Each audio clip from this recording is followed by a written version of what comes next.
Heading डालेंगे समपराशरी विलयन। समपराशरी विलयन।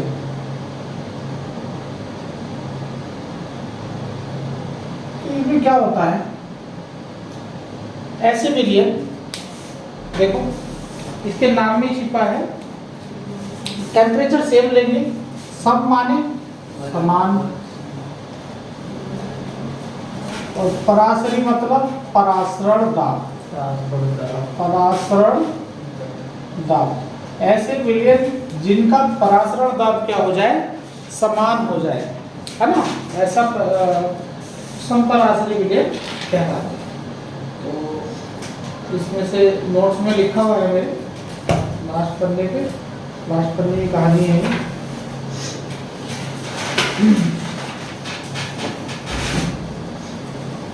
तो समपराशरी विलयन वे विलयन जिनके परासरण दाब समान हो जाते हैं, समपराशरी विलयन कहलाते हैं। इनके मध्य परासरण नहीं होता है। जब भाई इधर का परासरण दाब और इधर का परासरण दाब समान हो गया, ऊपर से लगाने वाले जब बराबर हो गया, तो क्या परासरण होगा, क्या परासरण होगा, नहीं होगा। तो इनमें परासरण नहीं होता है, इनमें परासरण नहीं होता है। चलिए, तो इनमें कंडीशन रहती है, इनकी कंडीशन लिखना, ये डेफिनेशन तो मेरी कॉपी से लिख लोगे, या ऐसे लिख सकते हैं, यदि वे विलयन जिनके परासरण दाब क्या होते हैं, समान होते हैं, परासरण समपराशरी विलयन कहलाते हैं। ठीक है, और फिर क्या लिखेंगे, इनके मध्य परासरण नहीं होता है। और क्या होता है, फाई 1 बराबर फाई 2, मतलब दोनों के परासरण दाब बराबर। अब फाई 1 बराबर फाई 2, ये क्या है, दाब, परासरण दाब। इसका फॉर्मूला क्या बताया था मैंने, मार वी मार मार M1 R1 T1 M2 R2 T2। अब देखो R क्या है, गैस कांस्टेंट है, तो ये तो बराबर रहेगा। और टेम्परेचर भी क्या मानेंगे, अगर नहीं दिया है तो बराबर मानेंगे, क्या मानेंगे, तो ये दोनों पोर्शन कट जाते हैं, क्या बचता है, M1 बराबर M2। अब ये क्या है भैया, मोलरता है, क्या है, मोलरता। तो अगर कोई समपराशरी विलयन है तो उनकी मोलरता क्या होगी, समान होगी। और मोलरता समान होगी तो आइए देखते हैं क्या चीजें बराबर रहेंगी। तो ये जो इसका जो N1 मोलरता क्या होती है, विलय के मोल बटे विलयन का आयतन, विलय के मोल बटे विलयन का, अगर लीटर में दिया। और यदि V1 बराबर V2 हो जाए, इफ V1 बराबर, तो देखो जरा क्या आ जाएगा, N1 बराबर N2, इनके मोल भी क्या आ जाएंगे, बराबर आ जाएंगे। तो कुछ नहीं है, अगर समपराशरी विलयन का कोई क्वेश्चन आता है तो हम कैसे करेंगे, ऐसे, ठीक है, समझ आ रही हो। अतिपराशरी विलयन क्या होता, अति माने अधिक, जैसे 2 विलयन है हमारे पास या 3 विलयन है, जिसका परासरण दाब क्या होगा, अधिक होगा, उसे अतिपराशरी विलयन कहेंगे। और जिसका अधिक होगा उसे ऐसे लगाने बाकी, इससे ज्यादा इसमें कुछ नहीं है। ठीक है, एक आता है अल्पपराशरी, ये लिखा हुआ है, इसमें कोई भारी बात नहीं है, आपसे पूछेंगे। यहाँ है अल्प, अल्प माने क्या हो जाता है, कम, क्या हो जाता है, कम होता है। तो कम के लिए क्या लगा देंगे, ऐसा विलयन जिसका परासरण दाब क्या हो, कम। ठीक है, बस और क्या है, एक का कम होगा किसी का, इसका ही कम हो या उसका कम, बात है। ये अल्पपराशरी, ये लिखे हुए इसमें। एक आता है प्रतिलोम पराशर, प्रतिलोम, मैंने शुरू कर दी है,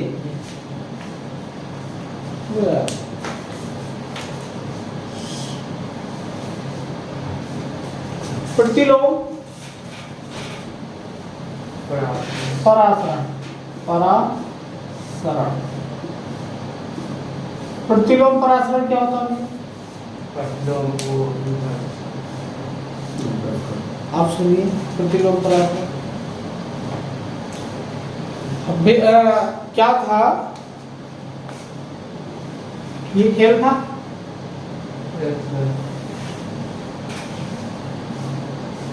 यहाँ झिल्ली थी,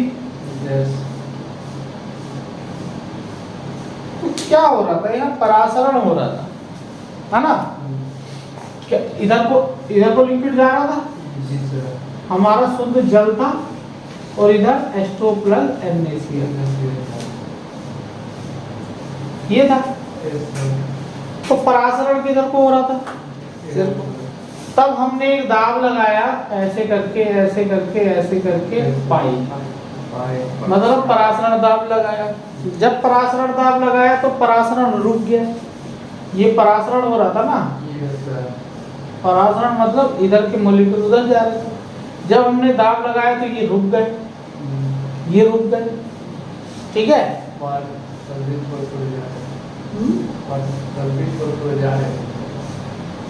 फिर नहीं आ रहे थे, कौन कह रहा था, थोड़े थोड़े जा रहे थे, तो परासरण रुक गया था, ये दाब लगाया।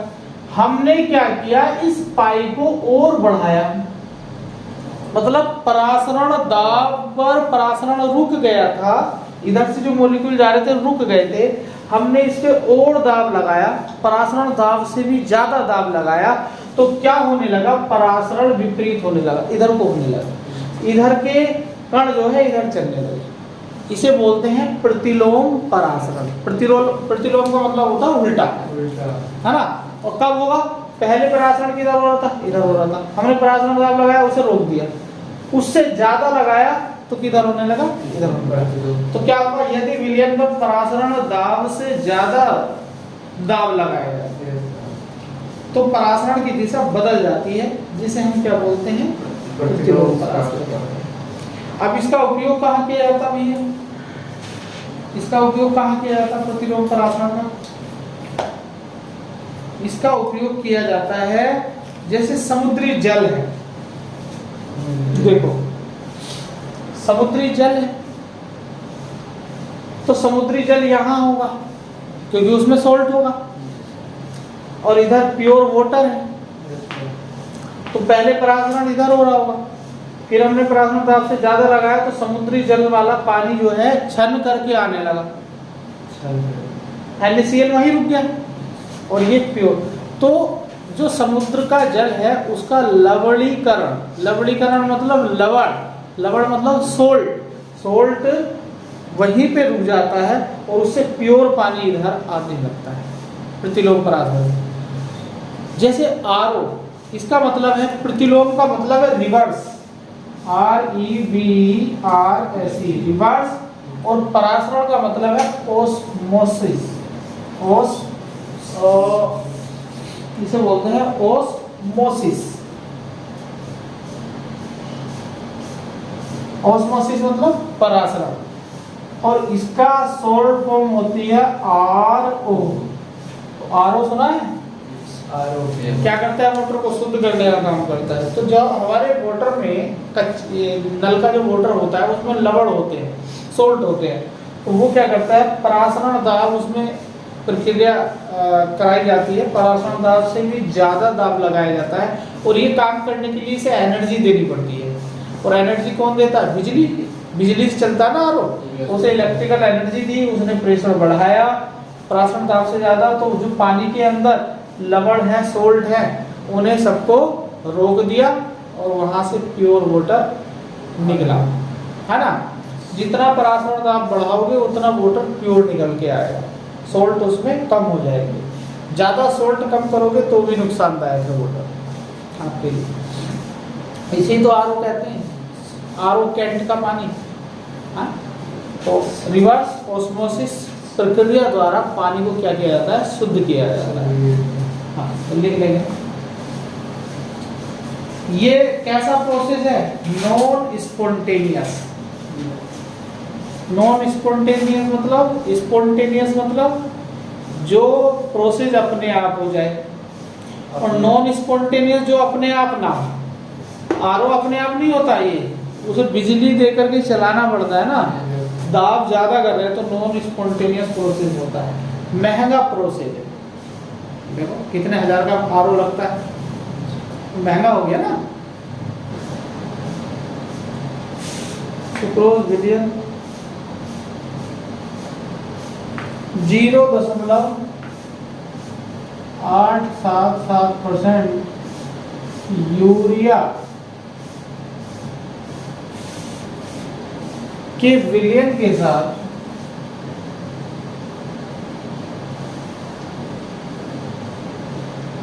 समपरासरी है। समपरासरी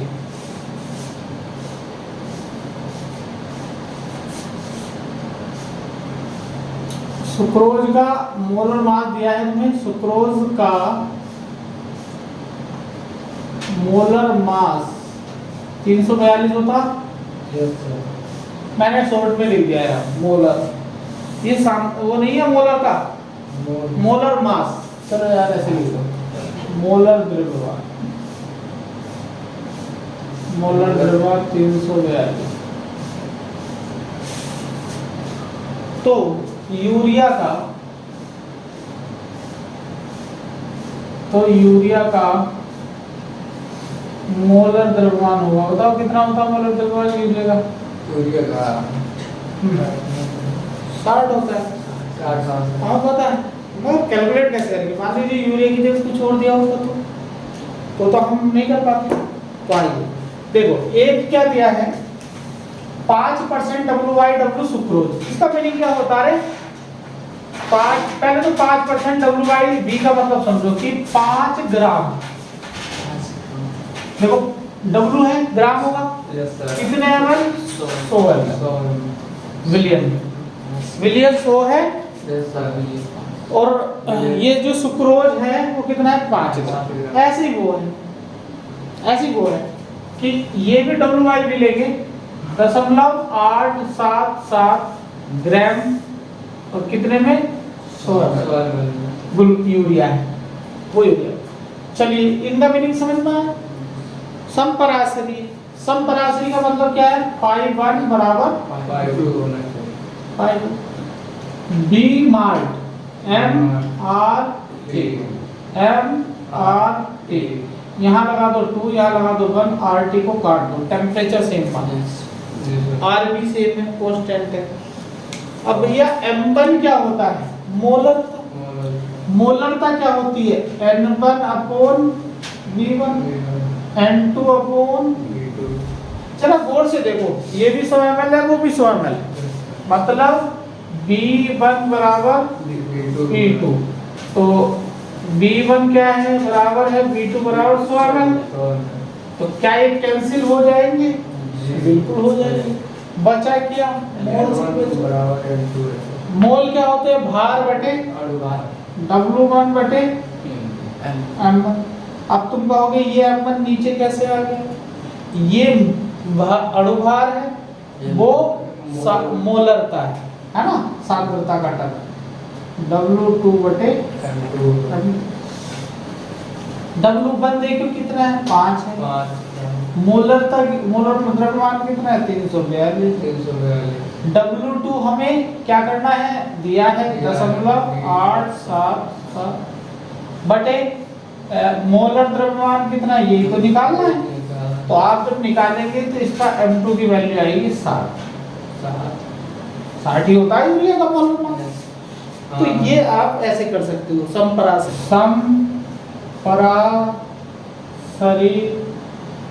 विलयन में होते हैं। ये बहुविकल्पीय क्वेश्चन है। इसका ए ऑप्शन है समान पृष्ठ तनाव, समान ताप, समान पृष्ठ तनाव।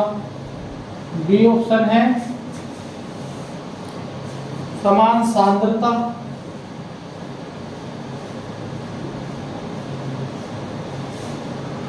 सी ऑप्शन है समान श्यानता, डी ऑप्शन है समान परासरण दाब। बताओ कौन सा ऑप्शन ठीक होगा? समपरासरी विलयन में होते हैं, क्या होते हैं भैया? समान परासरण दाब। चलिए एक क्वेश्चन ये हो गया, एक क्वेश्चन और लिखिए।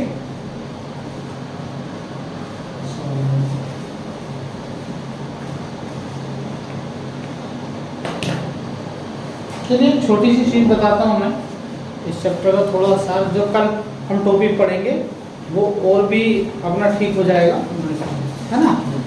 जैसे उसमें और चीज़ें बताऊंगा जब मैं, तो कल चैप्टर का सार चलेगा कि जो अब तक हमने पढ़ा क्या वो सही है, उससे सवाल होने नहीं है।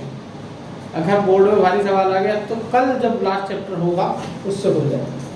एनसीईआरटी का लास्ट टॉपिक वही है भाई, टॉपिक तो हमें सारे कराने हैं, वो अच्छा टॉपिक है। चलिए एक बात सारे जान लो, फिर से मैं थोड़ी छोटी बातें बताने जा रहा हूँ, छोटी नहीं बहुत बड़ी बातें हैं, कि अभी तक जो हमने पढ़ा यूनिट नंबर 3 में वो क्या पढ़ा। वाष्प दाब में अवनमन पढ़ा, वो क्या होता था P1 नोट माइनस P1। देखो जब हम किसी विलायक में क्या मिलाते थे, विलय मिलाते थे, तो वो क्या कर देता था, वाष्प दाब को कम कर देता था।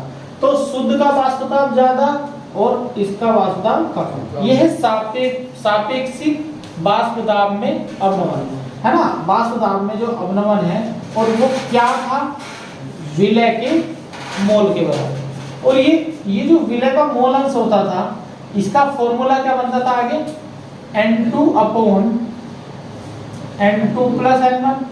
हम इसे छोड़ देते थे, इसे क्या कर देते थे, छोड़ देते थे, तो क्या आता था N2 अपॉन N1। ये क्या है बच्चे, विलय के मोल, विलय के मोल। चलिए कोई बात नहीं, यहाँ से हाँ बहुत बहुत धन्यवाद सभी का। तो देखो ये इंपॉर्टेंट बात चल रही है हम, तो वाष्प दाब में जो कमी आई ये तो पता चल गया, अगर हम कोई चीज डालेंगे किसी शुद्ध विलायक में तो उसका वाष्प दाब कम होगा, तो उस वाष्प दाब की कमी को हम ऐसे लिखते थे। हालांकि ये है वाष्प दाब में कमी, ये है सापेक्षिक कमी सात विलायक की।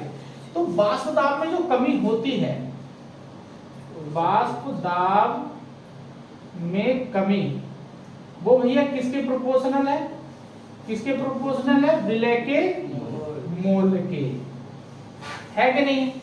विलय के मोल क्या है, विलय के कण। अब वो कण कैसे हो सकते हैं, आयंस भी हो सकते हैं, अणु भी हो सकते हैं, परमाणु भी हो सकते हैं, तो हमने कह दिया विलय के कण, ठीक है। मोल को ही तो कण बोलते हैं। चलिए अब दूसरा हमने क्या पढ़ा, क्वथनांक में उन्नयन। तो क्वथनांक में उन्नयन क्या होता था, डेल्टा टी बी। एक फॉर्मूला था आपका, क्या होता था, क्वथनांक में उन्नयन बढ़ जाता था, है ना, बढ़ जाता था क्वथनांक। तो क्वथनांक जब बढ़ जाता था तो किसका ज्यादा होगा, T B minus T B naught. एक बार फॉर्मूला रिवाइज करा, मगर दूसरा फॉर्मूला आप गौर करिए, टी बी बराबर के बी और गुणा मोललता। जब हम मोललता को देखिए, मोललता क्या होती है, विलय के मोल N2 अपॉन W1 विलायक का। देखिए जरा, delta T B B proportional है N2 के, मतलब मोल के, और किसके मोल, विलय के, किसके मोल, चलो यहाँ विलय के मोल ही लिख देता हूँ, विलय के मोल, विलय के मोल या कण, है ना। तो यहाँ देखो ये, अब ये मत सोचना ये किसके मोल है, विलय की तो है। फिर हमने तीसरी चीज क्या पढ़ी भैया, बताओ क्या आपने, डेल्टा हिमांक में अपना, तो हिमांक में फ्रीजिंग पॉइंट लिखते थे, तो उसका फॉर्मूला बनता था, फ्रीजिंग पॉइंट क्या होता था, घट जाता था, विलयन का घट जाता था, विलयन का कम होता था, तो उसे भी हम ऐसे लिखते थे, डेल्टा टी बी बराबर के एफ लिखेंगे और इनटू मोल, तो के एफ गुणा N2 अपॉन W1। देखिए डेल्टा टी एफ हिमांक भी किस पे डिपेंड कर रहा है, प्रोपोर्शनल N2 विलय के मोल पर। मतलब विलय के मोल जितना डालेंगे उतना हिमांक क्या होगा, घटेगा। हिमांक में अवनमन पड़ा है ना, क्वथनांक में उन्नयन, जितना विलय के मोल डालेंगे क्वथनांक में उन्नयन। वाष्पदाब में कमी, जितना विलय के मोल ज्यादा होंगे वाष्पदाब में कमी। तीसरी चीज हमने आज क्या पढ़ी, परासरण दाब। परासरण दाब क्या होता है, पाई बराबर डी माल्ट एम आर टी। देखिए ये तो कांस्टेंट, ये कांस्टेंट। एम क्या होता है, मोलरता।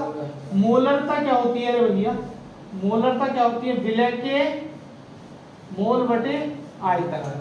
तो पाई बराबर प्रोपोर्शनल भी क्या है, n2 है।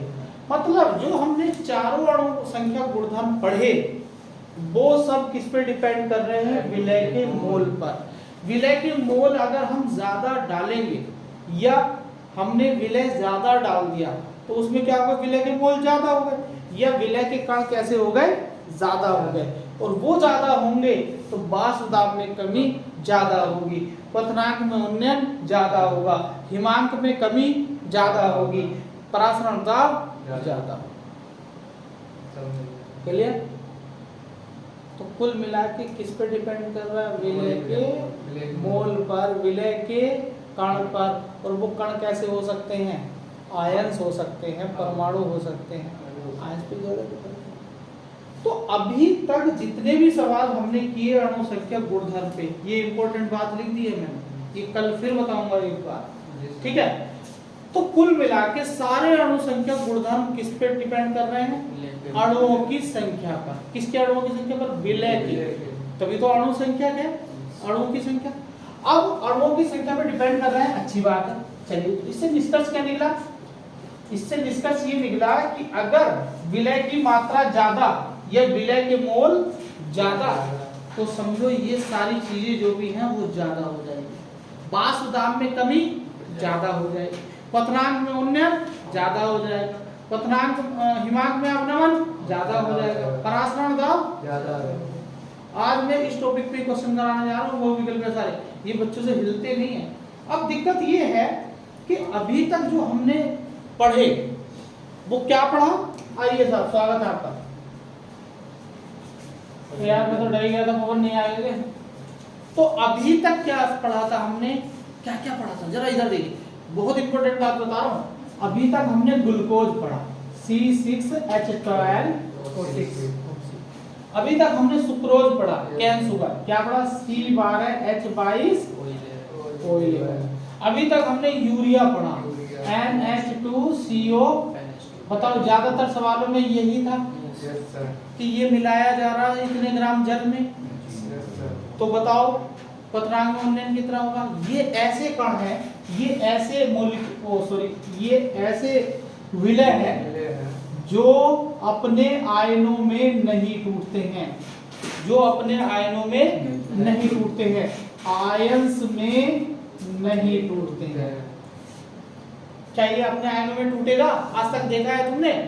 मगर अभी तक हमने कोई ऐसा सवाल नहीं किया है जिसमें विलय हमने क्या लिया हो, NaCl लिया हो, MgCl2 लिया हो, Al2SO4 का होल थ्राइज लिया हो, K2SO4 लिया हो। देखिए इन सबको, ये ऐसे विलय हैं जो अपने आयनों में टूट जाएंगे, आयंस में टूटते हैं। ये आयंस में नहीं टूटते हैं,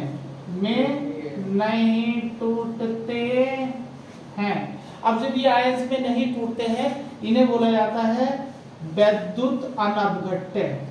वैद्युत कक्षा 11 की बात है, अनपघट्य, और इन्हें बोला जाता है वैद्युत अपघट्य। इसका मतलब क्या दिया, इसका मतलब ये है कि अगर कोई चीज अपने आयनों में टूट रही है तो आयन प्रेजेंट है, जल में जैसे डालोगे ये अपने आयनों में टूट जाएंगे। कैसे टूटेगा, ये ऐसे टूटेगा, Na+Cl नेगेटिव। ये कैसे टूटेगा, Mg2 पॉजिटिव, ये इसकी खोपड़ी पे, और Cl2Cl नेगेटिव, दो Cl है ना। ये कितने, Al की खोपड़ी पे कितना चला जाएगा, 3 पॉजिटिव, और कितने 3, ये 3, और ये SO4 की खोपड़ी पे कितना अब देखो K2SO4, तो ये 4K पॉजिटिव, ये वो सॉरी 4 नहीं है, यहाँ एक ही तो है SO4, तो 8 और K पॉजिटिव और प्लस ये दो उसके खोपड़ी पे SO4, ठीक है, समझ लो। और ये दो दिया है, जब एक पॉजिटिव है तो दो नेगेटिव को संतुष्ट कर पाएगा क्या? नहीं, तो यहाँ कितना लिखना पड़ेगा? तो ऐसे जब ये अपने आयनों में टूटते हैं तो बिजली इनमें चलने लगती है, इसीलिए बोला जाता है कि ये क्या है? वैद्युत अपघटन है। समझ में आई बात? अभी तक हमने इन पे अणु संख्या गुणधर्म निकाले, मगर इन पे नहीं निकाले। क्यों? क्योंकि इनसे अगर हम वैसे सूत्र लगा के करने लगे तो हमारा आंसर गलत आएगा, ये हम कल बताएंगे, ठीक है। तो देखो यहाँ पे कितने मोल हो गए Na पॉजिटिव के? 2 मोल हो गए, और यहाँ पे कितने दिख रहे हैं? 1। कहानी गड़बड़ हो जाएगी, पानी में जाके ये 2 मोल बना ले रहा है, एक Na पॉजिटिव का आयन और एक 2 कण बना ले रहा है, 2 आयन, और यहाँ पे कितना है? एक ही कण है, जिसे 1 मोल बोलेंगे। यहाँ कितने मोल हो गए? 2। यहाँ कितने मोल है? 1 ही है। यहाँ कितने हो गए? 2 और 1 3। यहाँ देखिए कितने हैं? 1 ही है पूरा मॉलिक्यूल, और इसमें पानी में घुलने के बाद कितने हो गए? 3 और 2 5 हो गए। और यहाँ कितने हैं? 1 है। यहाँ कितने हो गए? 3 हो गए। तो भैया आयंस जब पानी में डालोगे ऐसे आयनिक मॉलिक्यूल वैद्युत अपघटन, तो वो अपने आयनों में टूट जाएंगे। आयनों में टूटेंगे तो कणों की संख्या बढ़ेगी, कणों की संख्या बढ़ेगी तो मोलों की संख्या बढ़ेगी, मोलों की संख्या बढ़ेगी तो क्या होगा? ये और ज्यादा बढ़ेगा, ठीक है। ये टूटता नहीं है। तो कुल मिलाकर के अगर क्वेश्चन पूछा जाए, अब क्वेश्चन देखते हैं। ये आपने नोट कर लिया? जल्दी से ये इतनी चीजें नोट कर लो। ये बात वैसे नोट तो ये भी करना है, ये भी करना है। उस साइड में पहले ये नोट करो कि ये सब किस पे डिपेंड कर रहे हैं? विलय के मोल या कणों पर, विलय के मोल या कणों पर। और ये कण क्या हो सकते हैं? आयंस भी हो सकते हैं, आयंस, है ना। ये सब मैंने एक जगह सर्वाधिक या निम्न में लिख लो। निम्न मतलब नीचे, निम्न में नीचे लिखे हुए ऐसे कहते हैं, नीचे सर्वाधिक परासरण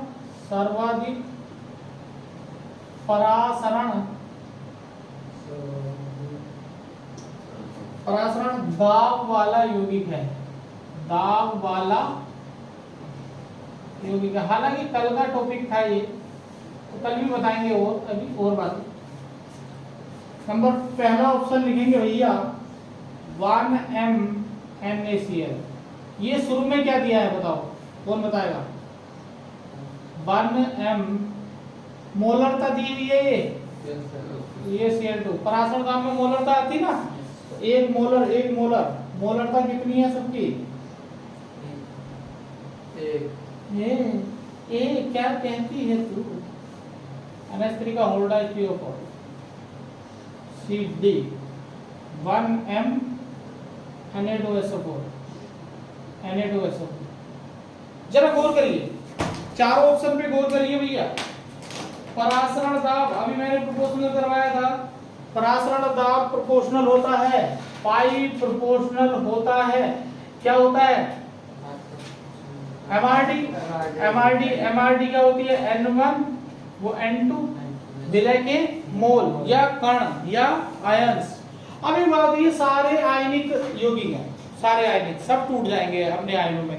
देखो अगर NaCl को तोड़ूं तो Na पॉजिटिव और Cl नेगेटिव, भाई सांद्रता तो सबकी एक जैसी है, 1 मोलर, कोई फर्क पड़ेगा नहीं। तो आइए ये टूटते हैं। ये कैसे टूटेगा? देखो Ba की खोपड़ी पे टूट जाएगा और Cl की खोपड़ी पे यहाँ क्या है? 1 है, तो 1 नेगेटिव जाएगा। अब गौर करिए, एक काम और करना है, क्या 2 + 1 नेगेटिव से संतुष्ट हो जाएंगे? न्यूट्रल कैसे होंगे? जब यहाँ 2 लिखा जाएगा, क्योंकि Cl की खोपड़ी पे तो इतना जाना है जो इसके पैरों में है, मगर यहाँ 2 लिखना है। आइए इधर देखिए, यहाँ क्या लिखा हुआ है? 2, और यहाँ कितना लिखा हुआ है? 1। ये PO4 का है, PO4 एक ही है, तो NH3 की खोपड़ी पे कितना? पॉजिटिव, और PO4 की खोपड़ी पे कितना? 2 नेगेटिव। मगर क्या ये 2 नेगेटिव एक को संतुष्ट कर पाएंगे? तो यहाँ NH3 कितने ले रहे हैं? 2। Na2SO4 Na पॉजिटिव और SO4 2 नेगेटिव। कैसे? ये 2 इसकी खोपड़ी पे, 1 इसकी खोपड़ी पे, मगर 2 अब मुझे बताओ आयंस किस में ज्यादा है, किस में आयंस ज्यादा है? यहाँ पे कितने हैं? एक और एक दो। यहाँ कितने हैं? दो और एक तीन। यहाँ पे दो, यहाँ पे तीन, यहाँ पे तीन और यहाँ पे तीन। अबे गड़बड़ हो गई, कुछ गड़बड़ है, कुछ गड़बड़ है भैया।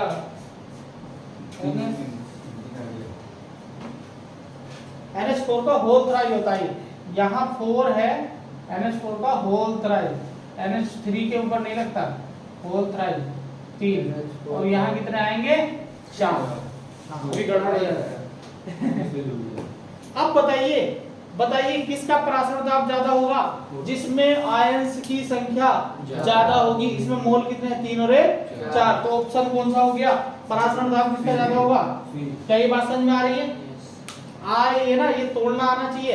ये वैसे भी देख लेंगे, एक Na है, एक Cl है, दो, एक Ba है मगर Cl2 कितने हैं? 2 और 1। यहाँ NH4 कितने हैं? 3 और 1 4। यहाँ Na कितने हैं? 2 और 1 3। तो ये वाला ज्यादा होगा, 4 है। डायरेक्ट भी आप देख के क्लिक कर सकते हैं। दूसरा क्वेश्चन हो गया ना? हो गया भैया? नहीं हो? पहले क्या कर रहे थे? नोट कीजिए, नोट कीजिए। जब मैं लिखता हूं तब नोट नहीं करते हो, देखते रहते हो। पहले नोट किया करो ना जब मैं लिखता हूं। इतने मजे से क्वेश्चन हो जाना एक अहम बात होती है ये चैप्टर का, बहुविकल्प। वरना बच्चे यही देखते रहते हैं यार किसका अधिक होगा, किसका कम होगा। सारी बातें मैंने लिखवा दी, आप बढ़िया से पढ़िए आराम से। किस चीज पे डिपेंड करता है बहुविकल्प? अरे भैया ये भी लिखा करो, ये साइड में ये लिखा तुमने, अरे यही तो सब कुछ है। इसी से करोगे क्वेश्चन। और वो भी लिखा करो पाई प्रोपोर्शनल N2। N2 क्या है? विलय के मोल। और विलय के मोल कहाँ है? ये है मोल। इसको लिख भी लो, ये सब मोल हैं। हाँ, ये ऐसे करके मोल, 2 मोल 3 मोल 4 मोल 3 मोल। अरे भैया नोट बनाने का बहुत तरीके से बनते हैं। अब पता चला कि अब हम खुद ही भूल गए फरवरी तक कि ये क्या लिखा हुआ है। ऐसे थोड़ी ना आते नंबर। तो कोई भी चीज है, वाष्प दाब में कमी, क्वथनांक में उन्नयन, परासरण दाब या हिमांक में कमी किस चीज पे डिपेंड करेगी? मोल्स पर, विलय के मोल्स पर। आइए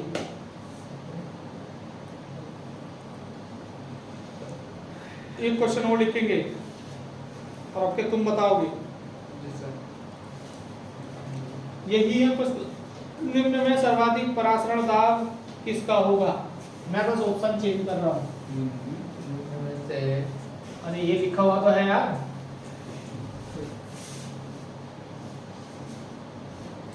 ऑप्शन लिखिए। 200 ml। वो तरह तरह से क्वेश्चन बनाएगा आपको। 2 molar NaCl, 200 ml 1 molar glucose, 200 ml 1 molar urea, सभी का समान। कितना हल्का दिया था, सभी का समान। कौन बताएगा रे किसका ज्यादा होगा?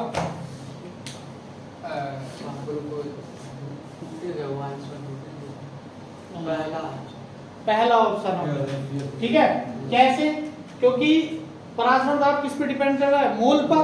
अब आइए मोल देखते हैं। इसमें क्या देखते हैं? मोल।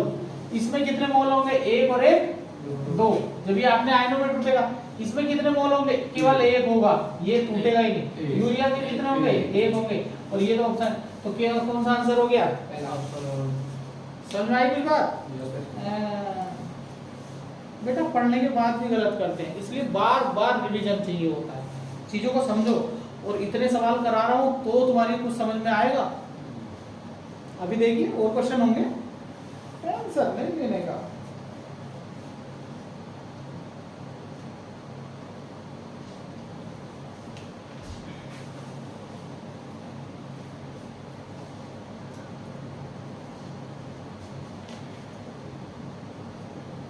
ऐसे टेंशन ले ली तो बात बेकार है भैया।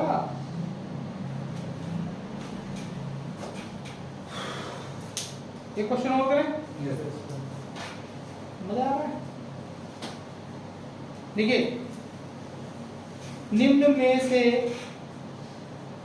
न्यूनतम हिमांक वाला विलयन है। निम्न में से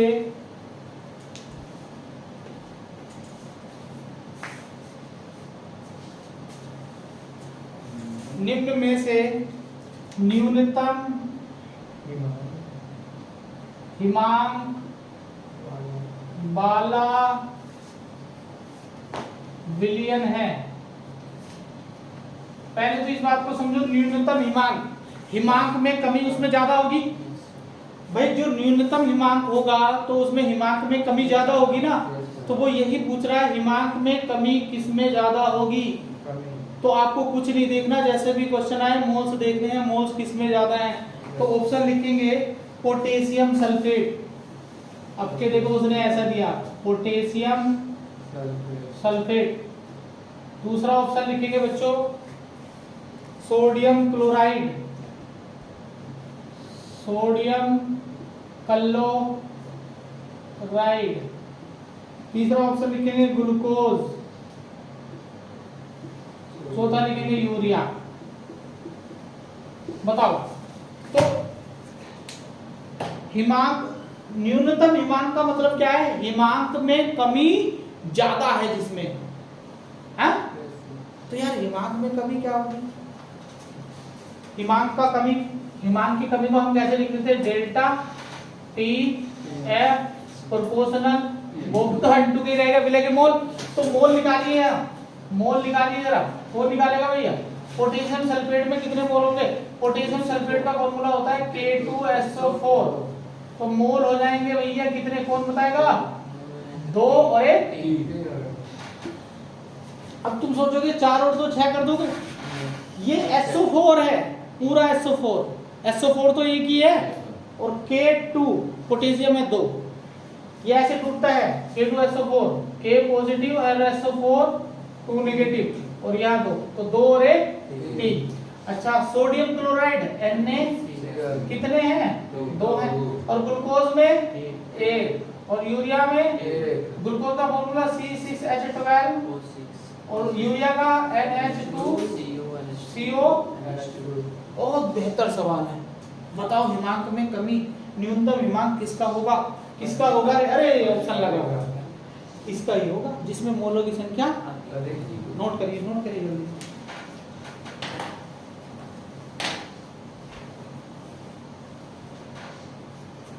क्लियर है ना चीजें? हो रही है धीरे धीरे। चलो देखता हूं कितनी क्लियर हुई तुम्हारी।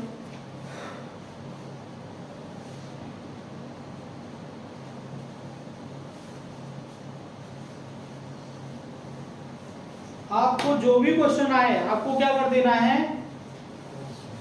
अगर हिमांक में कमी पूछी, देखो जैसे ये न्यूनतम हिमांक लिखा, हिमांक कम, तो हिमांक में कमी सबसे ज्यादा ये पूछ रहा है, इसका मतलब कभी तो ये सोचे यार, अगर तू पूछता हिमांक ज्यादा तो कमी तो उसमें कम होगी, तो उल्टा किसमें हो जाता? या तो इसमें होता है या इसमें होता।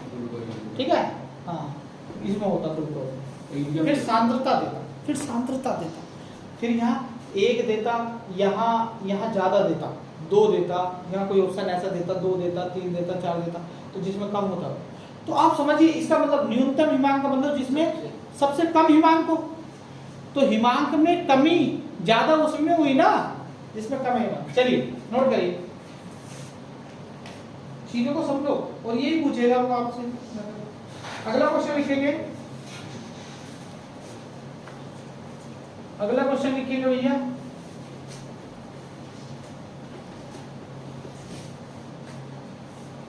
देखिए, समान ताप पर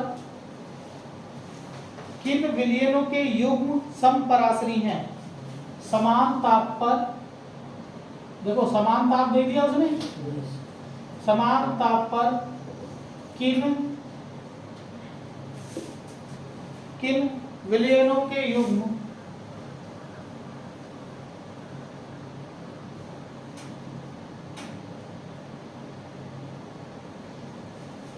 समपराश्री हैं, समपराश्री।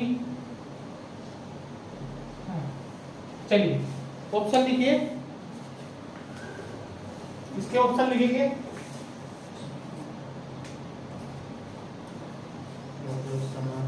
हाँ, समपराश्री का क्या मतलब था, कौन बताएगा? अबे आज ही पढ़ते आ रहे हो। समान परासरण दाब हो, एक युग्म है NaCl, एक मोलर 0.1 मोलर NaCl तथा एंड 0.1 मोलर, तुम्हें क्वेश्चन करने सिखा रहा हूं, Na2SO4। दूसरा ऑप्शन है 0.1 मोलर यूरिया। ये युग्मन बड़े, 1 बिलियन ये है, 1 बिलियन ये है। भाई समपराश्री बिलियन कैसे बताओगे, कंपेयर करोगे ना। चलिए 1 बिलियन ये हो गया, 1 बिलियन ये हो गया, 0.1।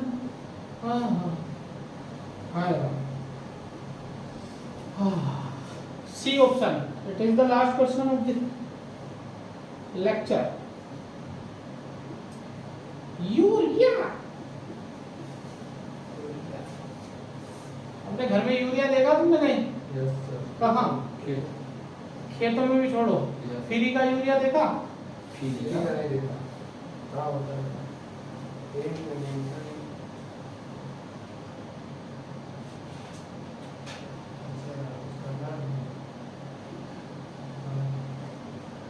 बताओ यूरिया क्यों दिया जाता? यूरिया में क्या होता है सबसे ज्यादा मात्रा में? 46% नाइट्रोजन है? सही बोला तो? अरे यार करने दो यार। अच्छा, उससे लाइट एकदम वो हो जाती ना मन। चलिए क्वेश्चन करते हैं। तो यार मैंने एक बार बताया था, पहले तो आप देखो इन ऑप्शनों को देखना छोड़ो, पहले कॉन्सेप्ट को समझो। कॉन्सेप्ट क्या था समपराश्री का, कि हमारी जो परासरण दाब होगा π1 बराबर π2 होगा। और मैंने अभी भी बताया था पाई बराबर बी मार्क MRT बराबर MRD।